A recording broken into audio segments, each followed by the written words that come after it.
this episode of the Tennis IQ podcast. I'm Brian Lomax. And I'm Josh Berger. And in today's episode, we want to talk about certain episodes from the last year.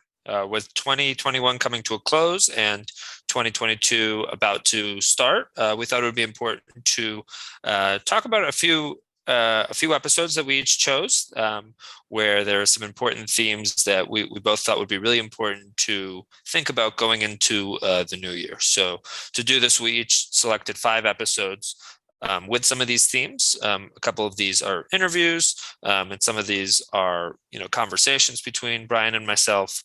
And in order to do this, we'll mention both the episode number. So if people want to go back and listen to some of these previous episodes, whether you've heard them or not, to either refresh your mind on some of these ideas, or maybe to listen to some of these conversations. With the year coming to a close, we thought this would be the perfect time for all that. So, Brian, you want to get us started with the first episode that you chose? Sure. And I'm going to go back a little bit in terms of, this was a little bit earlier in the year. In episode 27, we did an interview with Cristina Rolo and Dave Haan. And one of the, I think, best points that came out of that interview was this concept of everything is practice. And Dave was talking about how they were working with Victor Enescu, a top 25 player, and how they introduced this concept to him that, everything that you do is practice, including tournament play. And that really resonated with me. I ended up really expanding on that and writing a blog post that was really for showing to a lot of my clients about how to look at everything that you do as practice on the way to becoming the best player you can become. And, on the face of it, it's hard for a lot of players to look at tournaments or competition as practice, but in reality, it's a great way to look at it. It can dial down the pressure a little bit, but it also puts the priority on improvement and learning, not just on winning. And as we know, tennis is such a long-term development sport. It's really important to emphasize that learning and improvement process, the mastery of the various skills, and competing being one of those skills. And one of the things that I decided to add on to that concept of everything is practice is having the courage to play the way you would like to play in competition, because so many of us feel a little bit too much pressure for various reasons, and we may become conservative or tentative, or some of us may react the other way and become reckless and try to end points quickly and rush. And what ends up happening then is you begin to perfect a suboptimal way of playing in competition. And the idea is, now we want to practice the way we would like to play in competition, get more reps on that. And so the way you can do that is looking at everything that you do as practice. And they told the story about how Victor didn't initially buy into the philosophy, but eventually he did, and he ended up going from something in maybe the 140s or even lower than that back into the top 20s on the ATP tour. And so really fantastic story, I thought, and so that's definitely an episode I thought that was powerful, listening to, especially Dave talk about that journey with Victor Enescu. And since that time, I've heard of some other pro players who use that similarly. So I thought that was really something everybody should go back and listen to. So that was episode 27. Yeah, I also took away that same quote, that everything is practice quote. And I think one of the benefits is that by developing that sort of a mindset, it helps you gain more perspective.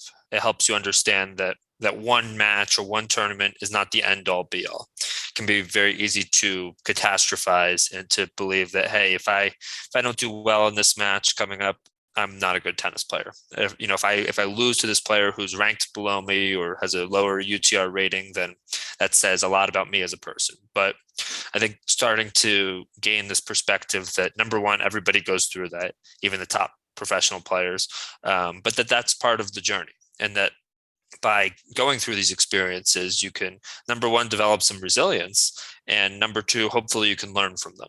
And, by viewing them as practice, I think that really helps. It helps because you're able to, you're able to take it as a teachable moment rather than saying that this match or this tournament is the most important match I'm ever going to play. You say, hey, this is another match along this journey of my life, and my goals as a tennis player, my sort of life project, if you want to think of it that way. So no, I really like that quote, and I thought that episode has a lot of valuable insights from the two of them. Yeah, for sure. So what's the next one you'd like to talk about?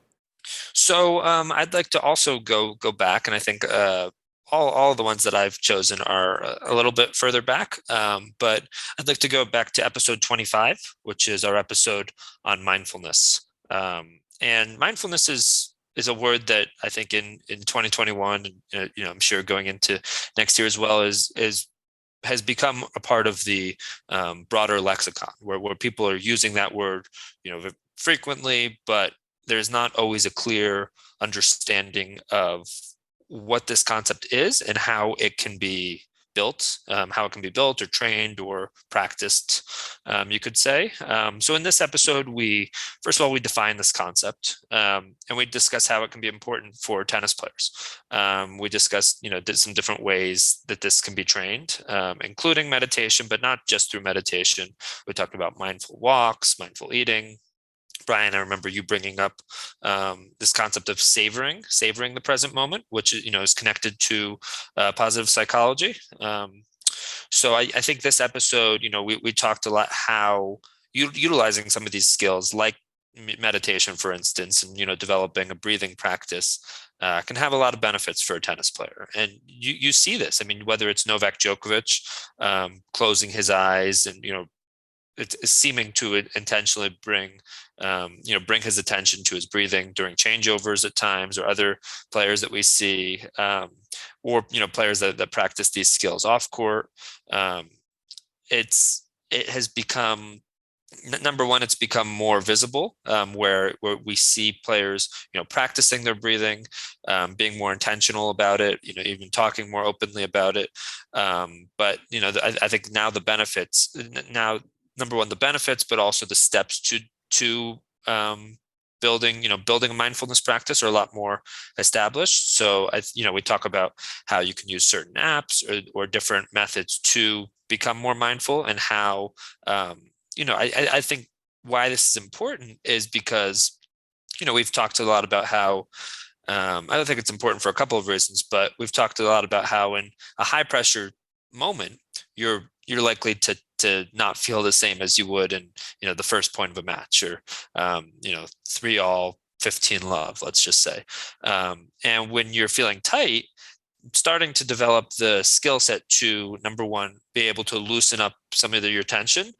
So whether that's through breathing, whether that's through progressive muscle relaxation or things like that.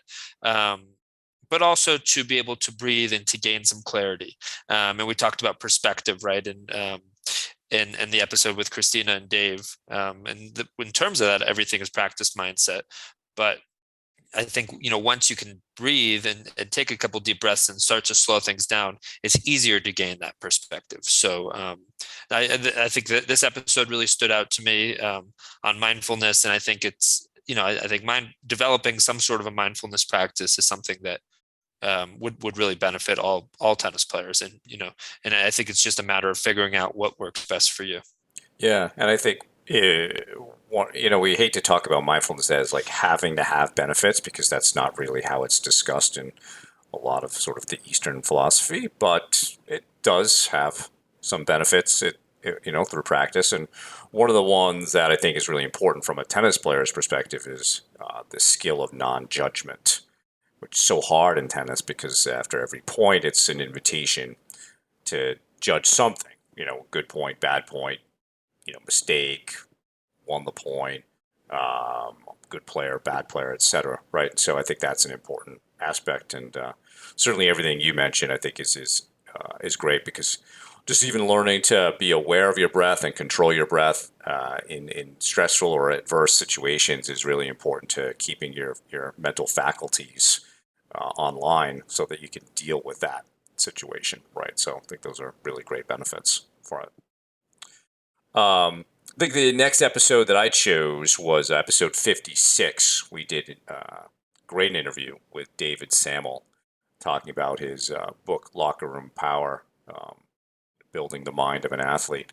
And I wanted to concentrate on the concept of locker room power and what that is.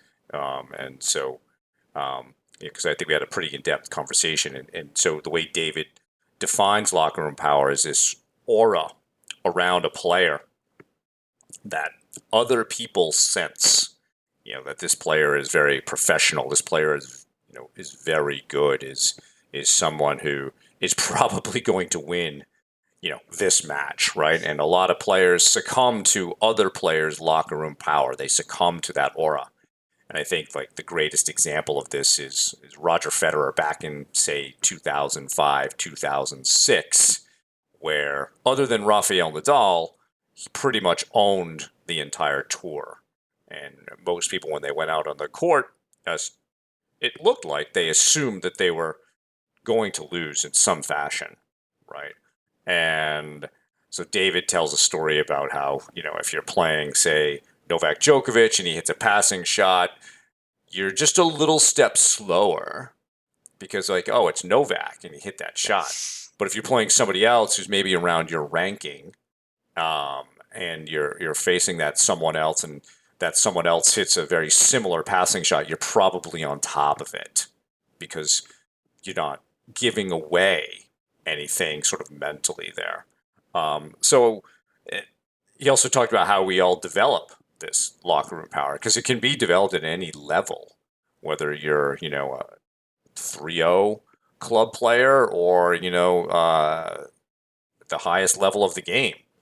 Within your sphere, you can be that player. And one of the ways that you do it is by being as professional as possible in your training and how you conduct yourself, etc.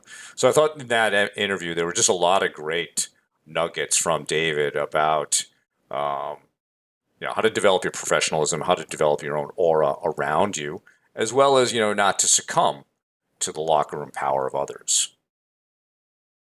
Yeah, yeah, no, that was great. I remember he was talking about Andy Murray, and Andy Murray's match against Stefanos Tsitsipas, and how when Tsitsipas was taking a bathroom break and the crowd was booing, Andy Murray was sort of exerting some of that locker room power and making his presence known and talking to the umpire, and wasn't going to take it lightly, I guess you could say. But I think it's important, and as you said, we see this not just at the highest levels, but at the club level, at the college level, high school level.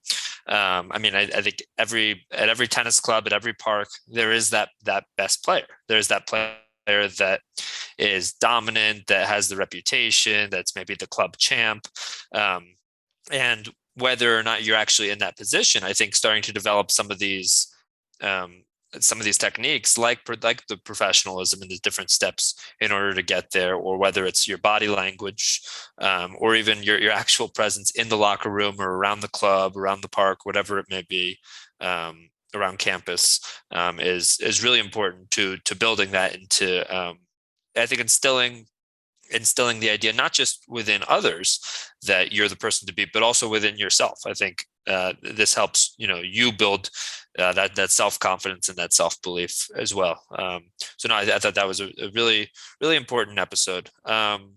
Another one I wanted to talk about is episode 26, where we talk about the power of routines. And specifically we get into pre-performance routines and how you can utilize routines to best prepare for competition and not leave things up to chance. We talk about in-between point routines, or during performance routines, as well as the 16-second cure that was developed by Jim Lear, and I'll get into that a little bit. And then we talk about post-performance routines and how to develop more of a systematic way of learning from competition. Brian and I were talking a little bit off air that, oftentimes we talk a lot about what takes place during a match, right? Trying to do everything you can, as well as, to some extent, everything leading up to a match and preparation. But what you do after a match and how you review and how you physically rest and recover after a match often gets neglected, or doesn't get as much attention. So that's really that third piece. So we talked about the before, pre-performance, during performance, and post-performance. But the one that I really wanted to highlight is during performance, or in between point routines. And we talked a lot about the 16-second cure, which was developed by Jim Lear right around 30 years ago. And Jim Lear has worked with countless professional tennis players at the highest level, as well as other athletes. And really what the 16-second cure does is it develops a systematic way to maximize that time that you have in between points. So generally it's around 20 seconds that you have in between points. And how can you, what this method does is it breaks it into 4 steps. The first being positive response. So after the point, regardless of having won or lost the point, having a positive response, showing positive body language, not giving any negativity to your opponent, because we know that body language can, negative body language can really do a lot for your opponent's confidence. So not showing any negativity, having, your shoulders back, your head held high after the point, and then going into a relaxation phase. So this really involves the breathing. So we're sort of coming from that first stage, that positive response stage of still thinking about that last point and sort of reflecting on it quickly, and then coming back to the present with the relaxation, using the breath. And then comes the preparation phase, where we're planning for the next point, which isn't me planning out a 15 ball rally, but it's really, okay, if I'm serving, where do I want to serve? How do I want to set up that next shot afterwards? So maybe it's, I'm serving to a certain place, trying to set up my forehand, or going to a certain pattern that I use, or on the returning side, do I want to be more or less aggressive here, whether it's a first or second serve, but really thinking about that first or second shot, but planning, but really, planning the start of that point. So that's that third stage, that preparation. And that fourth is our ritual. So whether that's, whether you're serving or returning, it's that serving ritual, whether bouncing the ball or, a split step, and, different sorts of steps on the return side. So it's, it starts with that positive response. It goes to the relaxation phase, really coming back to that present moment, and then going into the preparation and ritual phase. So I think this episode really lays out a good blueprint for athletes to follow, those 3 key stages: the pre, the during, and the post. And specifically during, I think athletes can really learn a lot by developing their own in between point routine. And we talked about how these 4 steps are a great foundation, but you want to make it your own, and you want to practice it until it's automatic, so that this isn't something you just want to do in a big point, right, at 5-all in the tie break, but it's something you really want to be doing every single point. And the more that you can do that, both during matches and during practice, you can make it automatic, so that you don't have to remember it or think back to it during a big moment, but it's ingrained in you at that point. And the important thing is to practice it. That's when we play practice matches, we often, for whatever reason, don't think about doing it exactly the way we might in competition. So definitely recommend that players try it. It's not disrespectful to your friend who you're playing with that you're taking extra time. The reality is, and I think we'll get to this later because we both chose one episode in common here, is that you'll play, at least I hope that you'll find that you'll play more quality points. I think when players take less time between points, we see more variability in the quality of points. You may see more unforced errors, right? Giving away more points. And the whole idea is to minimize that and to bring more quality to your play. So it's really that routine is extremely important. And Jim Lair's 16-second cure has really stood up over the years. I think it's been modified in different ways by different people, but really it's still kind of the basis of what everybody is doing there. And those how you do those 4 stages can certainly be up to you. And as you become more natural with it, you may vary the time a bit as you become better at focusing on that next point, because that's really the key. It's like when the routine is over, are you 100% invested in this upcoming point? And that should be the goal, and that could be actually a question you ask yourself at the end of a match is, all right, did I feel 100% invested, or what percentage of points did I feel 100% invested in, and then go from there in terms of improving that. So yeah, super important for all tennis players. My next episode is going to be episode 48, Building Mental Fortitude in Tennis. We based this episode on some research from Mustafa Sarkar and David Fletcher. And to me, the big point from this one, Josh, and we use this phrase a lot, but it's used a good deal in sort of mental fortitude and resilience training, is this idea of the challenge mindset, embracing challenges. So often when adversity presents itself or challenges present themselves, our natural tendency is to try to avoid that, to go around it. When instead we should be looking at this adversity as a moment that will challenge our skills and improve our skills. Marcus Aurelius talked about in Meditations how the obstacle is the way, right? The obstacle is the way to improving your capacity, improving your skills. So instead of going around the obstacle, go through the obstacle. Let it help develop you. And the same can be said of tennis, right? And we can really combine this with our everything is practice philosophy, that this challenge is good. This is actually going to build my capacity as a competitor, as a tennis player, as a person. I will be better and stronger for having handled this. And so the more that we look at things as challenges rather than obstacles or barriers can be very beneficial to our learning and to our improvement. Of course, the challenges have to be within, I would say, a certain range. So, if you or I were to play a match against Novak Djokovic, that's outside of our current capacity. Well, maybe outside of mine. All right.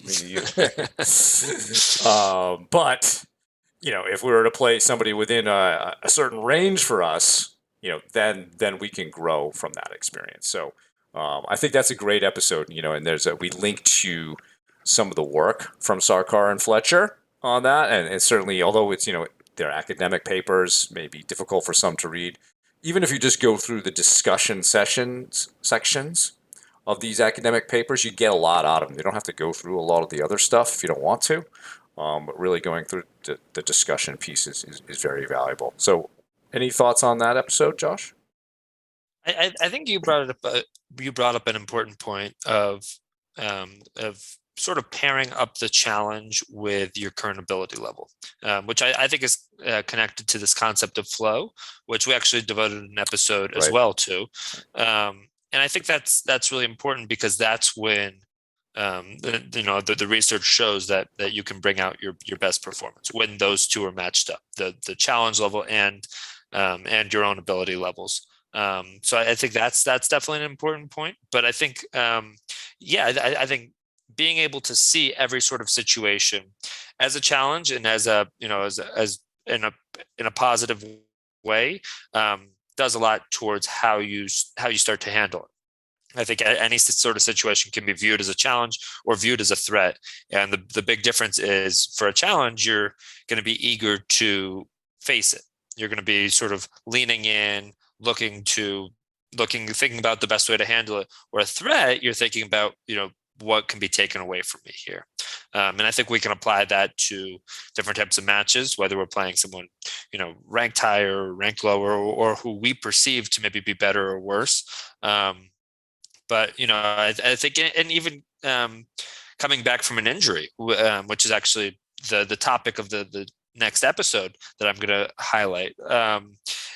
This could be viewed in a number of different ways. You can view it as, this is so unfortunate that this happened to me, or you can say, hey, this is a challenge, right? This is now going to be my top priority to handle this situation, this injury. And I want to handle this challenge in the best possible way. So I think having that mindset, that challenge mindset really does a lot. And I think that research, but from the two of them, highlights that and is definitely important to take a look at. And as you said, even if it's just the discussion section where it's sort of you're thinking about how this work can be applied, it's really important to take a look at, and I think people can get a lot out of that. So as I mentioned, the next episode I'd like to highlight is episode 36, which is coming back after an injury or break. And in this, we talk about some different sorts of breaks that athletes take or are forced to take at times.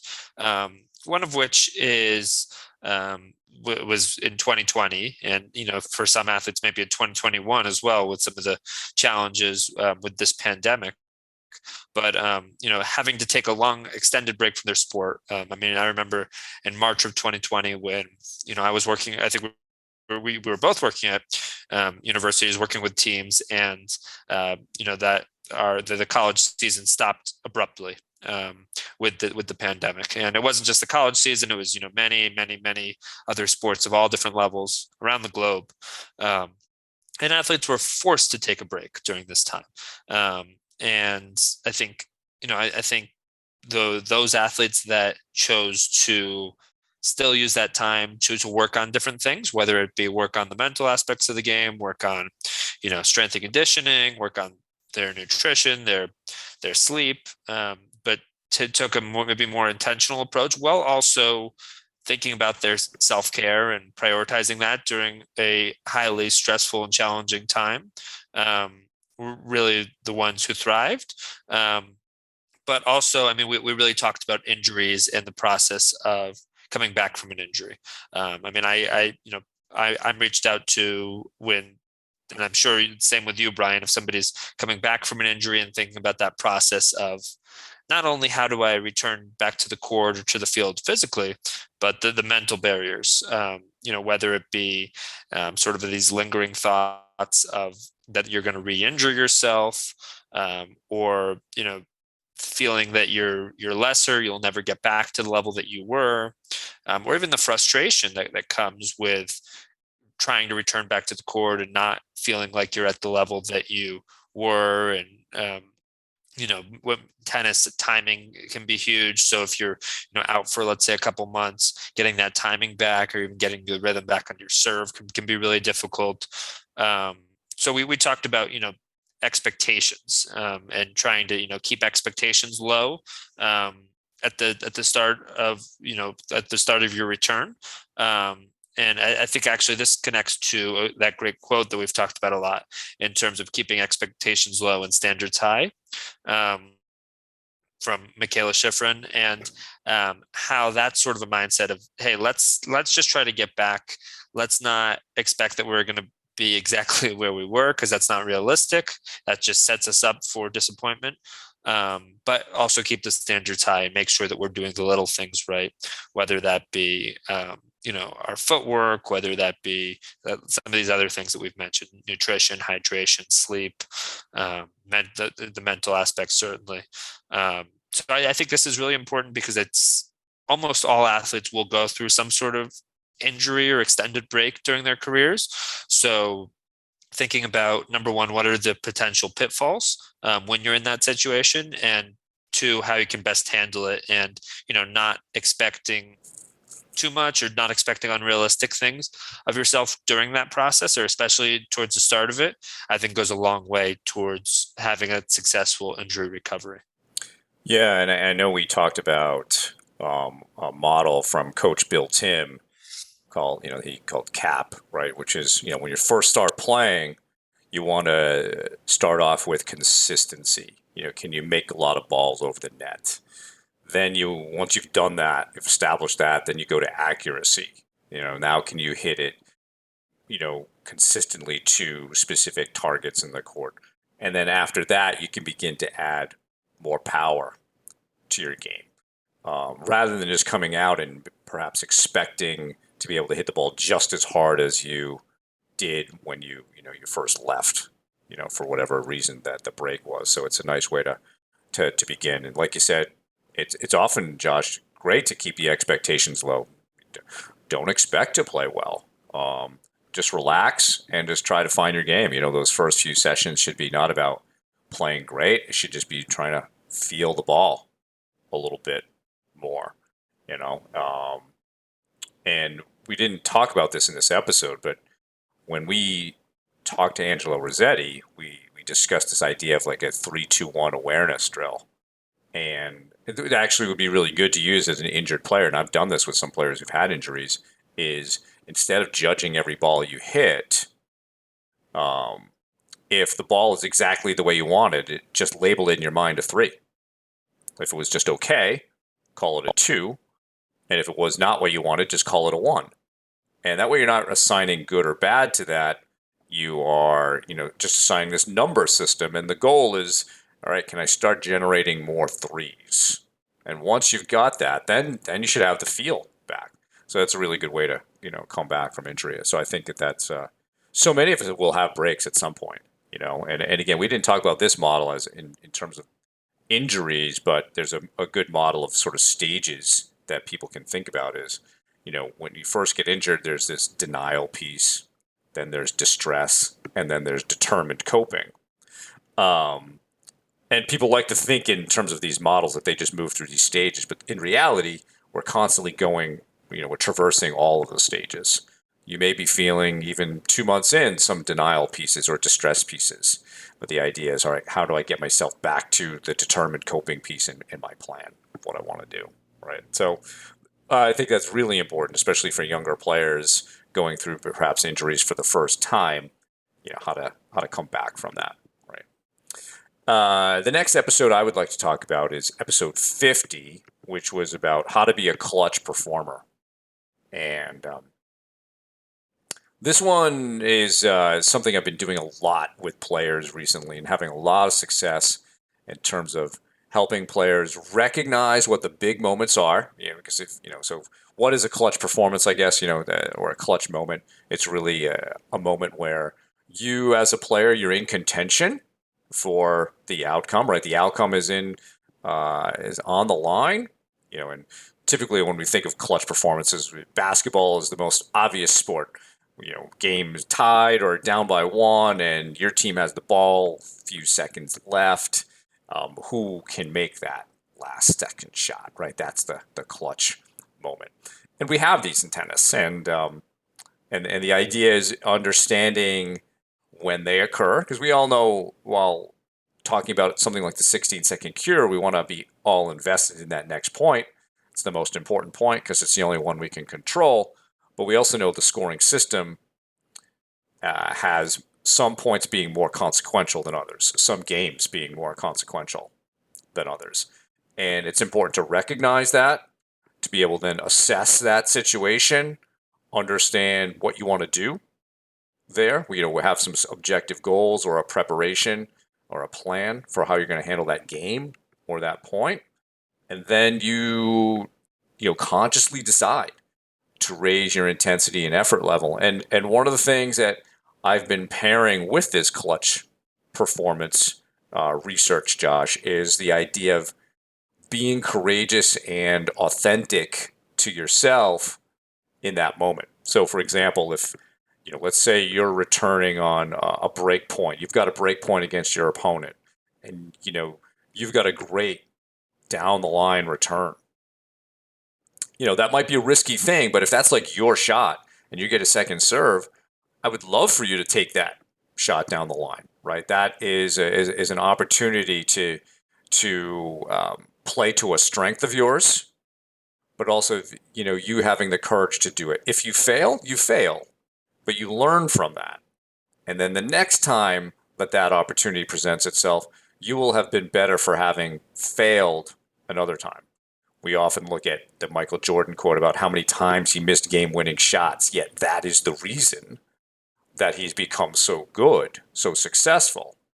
You have to go through this process, experience it, and then make adjustments for it. If we're constantly playing in fear and we're just, you taking your backhand cross court, well, that may be a great return and in some situations the right thing to do. But if your backhand down the line on the ad side is a real strength of yours, why not have the courage to hit it on such a point like that? And then what ends up happening is you make that moment. You made that performance. And so I think that's a really good one for players to think about is, hey, can I be courageous under pressure? Knowing that even if I fail, I will learn something from it and I will eventually will become much better at these clutch performances or these pressure moments. Yeah, I actually would like to apply a quote to what you're talking about in terms of the courage and in terms of going for it, knowing that you might miss, right? Knowing that you might miss, you might fail. And it's a quote that probably tennis fans have seen tattooed on Stan Wawrinka's arm. And it's ever tried, ever failed, no matter. Try again, fail, fail better.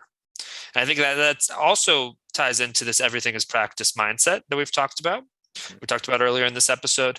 But it connects to, let's during these big moments, it is worth it to go for it. It is worth it to try, especially as you said, Brian, if you have a certain shot, maybe it's your backhand down the line, that's your shot. That's, you know, that's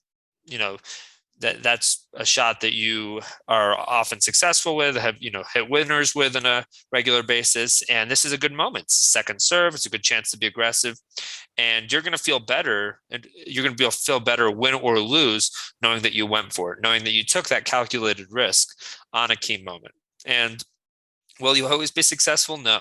Sometimes you'll miss that shot. There's that great Michael Jordan quote that we've talked about. Because of all those times where he's missed the game winning shot, where he's missed during those clutch moments, that has allowed him to be successful. That has allowed him to make those game winning shots. So I think that's an important point. And I think that this quote applies there because if you don't try, if you don't fail, then you can't get to that point of being successful in these moments. So I think, going for it, leaving it on the table, playing in a way that you're not going to regret at the end of the day, is really important to producing these clutch performances that are so often talked about. The next episode I wanted to highlight is episode 41.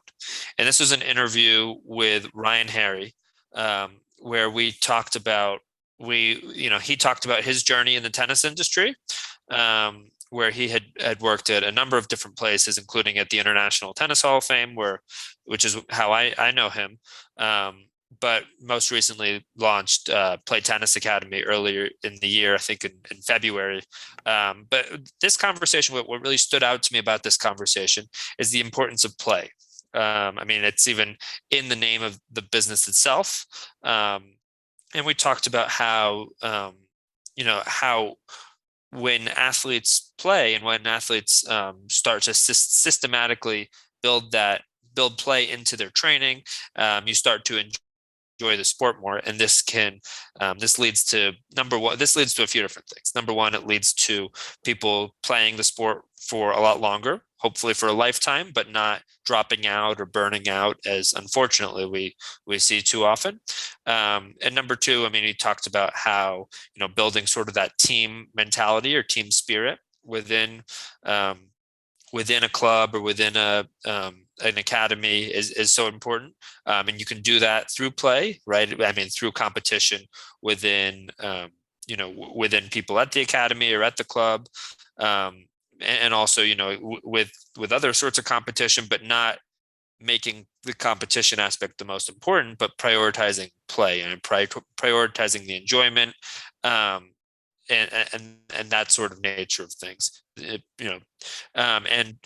talked about how there's a lot of research. I know you talked about it, Brian. Would love for you to expand more about it, on these benefits of play and on how, number one, that enjoyment and play piece, leads to players improving at faster rates, but also helps them stick around in the sport a lot longer.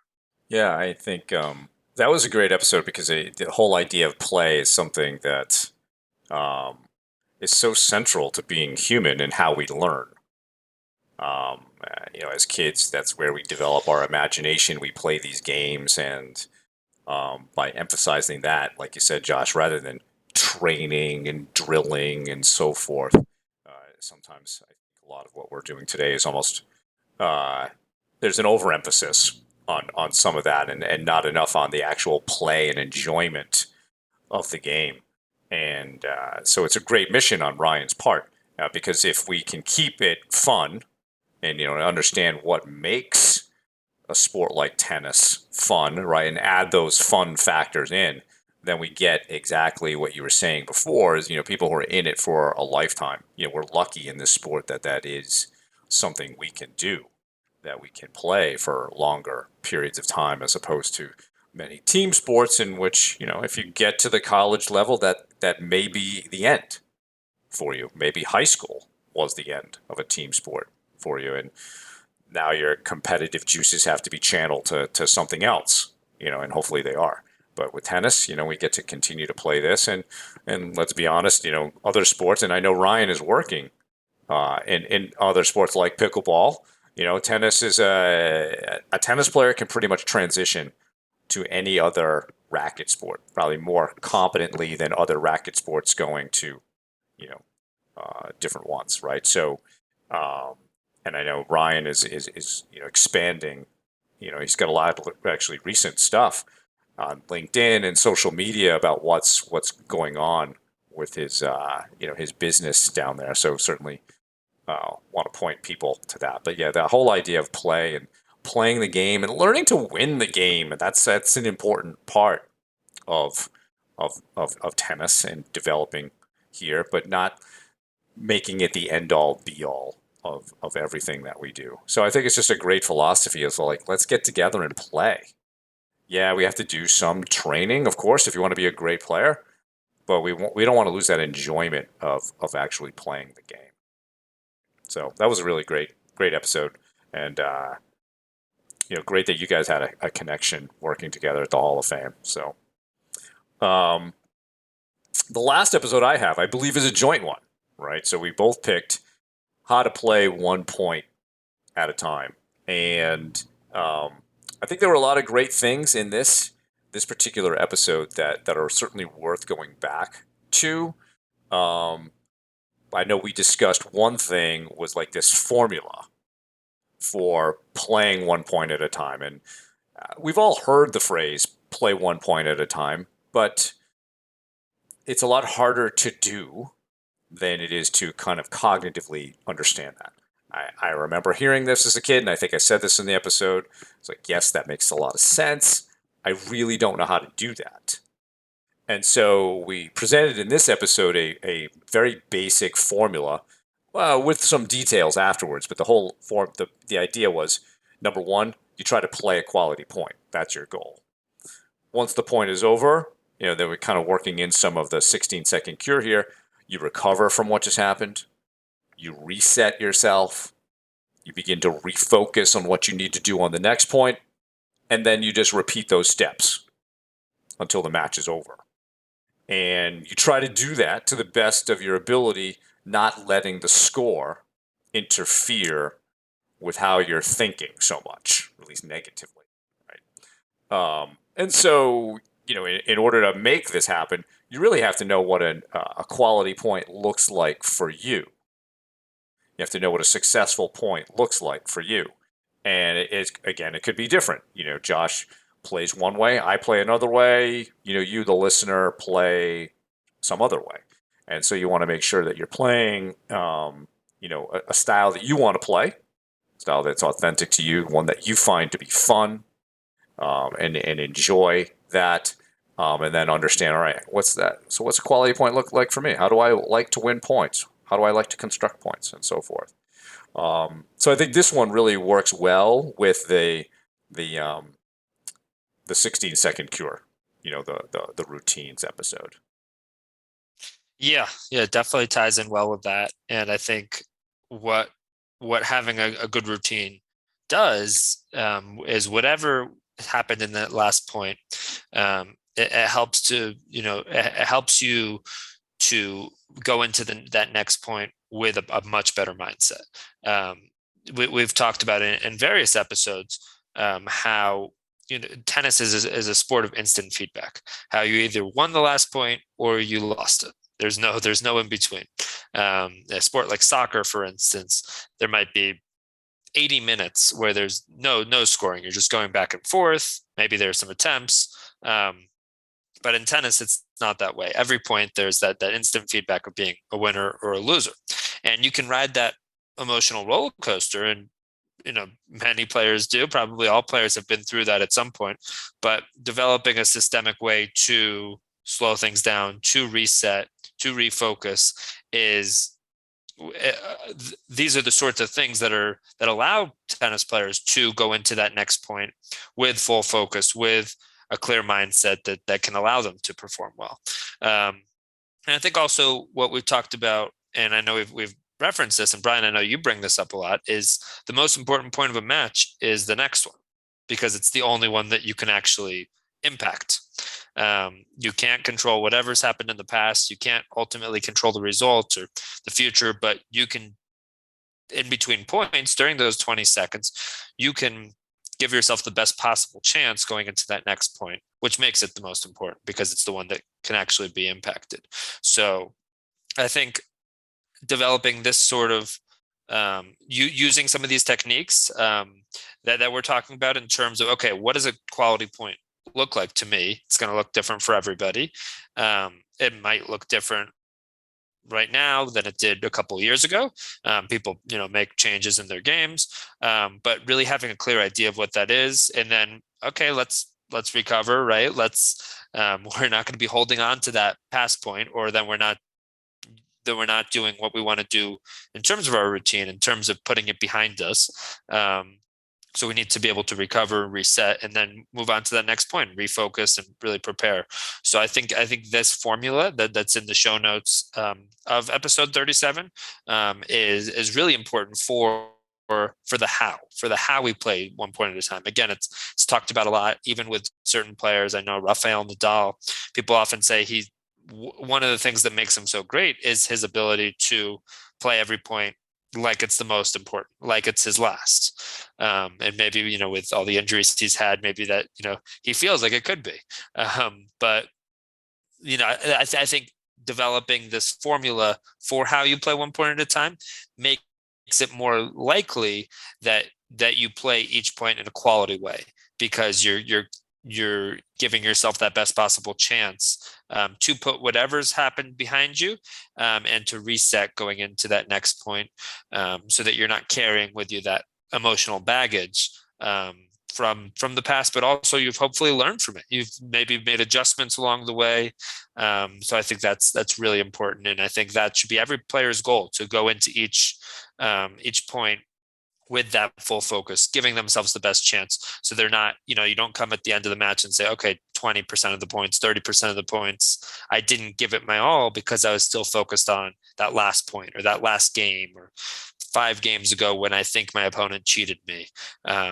Or, me being frustrated about the win. But no, every point I'm trying my absolute best to go in with that full focus that we talk about, and trying to give myself that best possible chance for each point. And I think it'd be great to practice. We already mentioned that, practice the routine, but really practice trying to play one point at a time. Take the time to really separate those things and see what happens, um, to your emotions, to how well you play, etc. And again, that'll take some time to get good at. But if you really go out into the court and say, all right, my primary goal today is to do my best to play 1 point at a time and then assess how that went. It's going to make a huge impact on your mental performance on the court and your overall performance. And the better you get at this, you will be, like you said, Josh, more like a Rafael Nadal, who many opponents have described as relentless, because every single point you're getting his best. There are very few free points that you're getting from him. Maybe more now because, like you said, he's a little older, more not as fast as he used to be. But that's what I think we're looking for. And so I think combining the formula along with the routine between points really huge, and it probably a great if we're talking about developing somebody's mental game, that's a great basis. Those 2 episodes to use going into to 2022. So, Josh, great discussion of this year's episodes. Some of our favorite points. Some of the more important points that I think we had throughout our episodes, and I'm sure we'll have some more coming in 2022. So, thanks for a great year of podcasts. It was a lot of fun, and looking forward to doing it more in the coming year. Thank you to everybody for listening. If you more on today's episode, you can check out our show notes. If you have any feedback or questions for me and Josh, please email us at tennisiqpodcast@gmail.com. You can also use the Twitter hashtag tennisiq. Additionally, please subscribe to the show on your podcast platform of choice, including YouTube, so you can be notified of new episodes. You can also check out our Instagram page. Thanks again, and we'll talk to you soon in our next episode.